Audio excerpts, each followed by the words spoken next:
ამერიკელმა კონგრესმენებმა საქართველოს მხარდასაჭერი კიდევ ერთი რეზოლუცია მიიღეს. შეერთებული შტატების კონგრესის საგარეო საქმეთა კომიტეტმა დოკუმენტი გუშინ დაამტკიცა. რეზოლუციაში წერია, რომ წარმომადგენელთა პალატა მხარს უჭერს საქართველოსთან შეერთებული შტატების გაძლიერებულ ურთიერთობას. ამის მიზანი კი არის დაეხმაროს ქვეყანას, გაზარდოს უსაფრთხოება და აღადგინოს ტერიტორიული მთლიანობა მხოლოდ და მხოლოდ მშვიდობიანი გზებით. რეზოლუციაში ამერიკელი კონგრესმენები მოითხოვენ რუსეთისგან შეასრულოს ნაკისრი ვალდებულებები.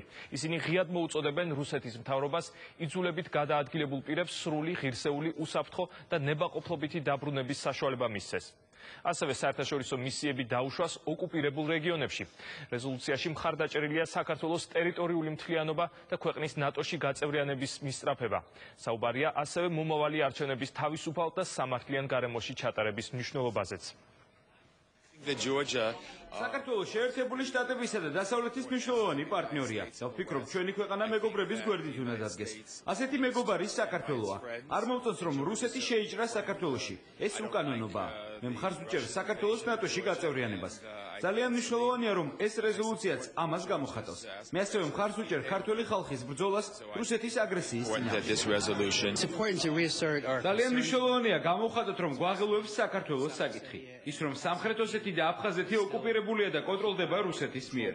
ჩვენ კიდევ ერთხელ უნდა გამოვხატოთ ჩვენი მხარდაჭერა და თანადგომა საქართველოს დემოკრატიული მისწრაფებების მიმართ. ასევე ძალიან მნიშვნელოვანია, რომ არჩევნები იყოს სამართლიანი და თავისუფალი.